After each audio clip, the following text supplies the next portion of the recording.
Okay, here we are in the garage. Time for a little Inspector Theater. Can I come in? Come on in, Mr. Fire.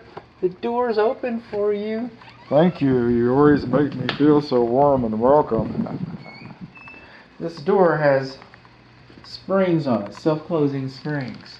And I get it. It can be a pain when you're bringing groceries in. But most of the things we care about are on this side of the door rather than this side of the door. But that's not why we're here. We're here for the garage car entry overhead metal panel door operators. Yay!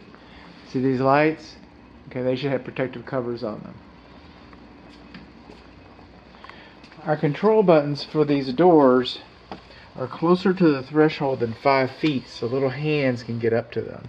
And they should have warning notices posted, or a warning notice posted on this door. The warning notice looks like the warning notice is posted on both of these doors right there. It looks something like that. And these doors have that. Okay, you'll notice that the doors are halfway open. It's because I use the emergency release and I disengage them, and so that way they come down and we check the spring tension. The balance spring, the overhead door balance spring tension, that's what we checked. And it looks like it's fine. So now we're going to go ahead and engage these puppies.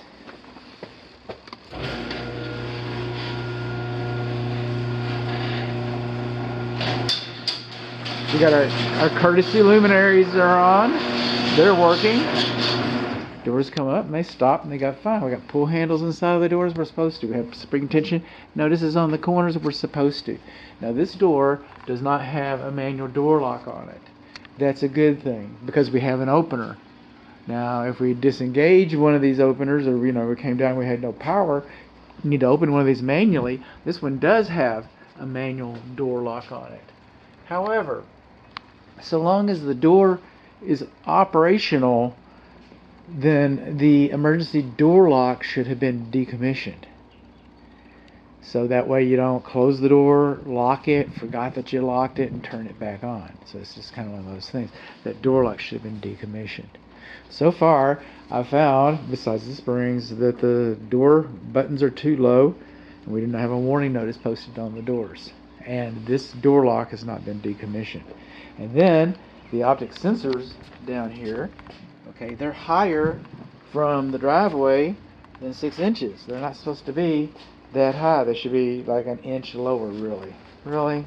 An inch? Is that what you're telling us, bud? It's what I'm telling you. It should be an inch, about an inch lower. So those are a little high. So we got some high optic sensors. We've got a manual door lock that hasn't been decommissioned. We got low switches, and we don't have a. Now, one of the things I don't do is I do not do a block test. I have instructions baked into your inspection report on how to do a block test with a garage door opener.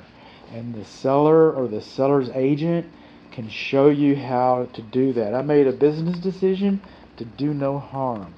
That's what I did. And by doing that, I'm going to test them electronically. It's posted on my website.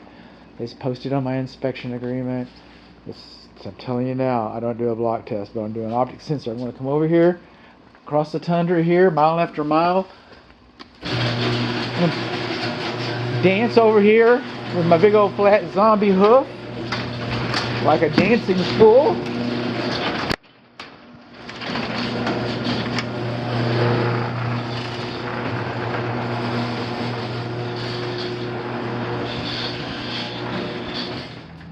Alrighty, it's open sesame time. So, we've got the emergency reverse.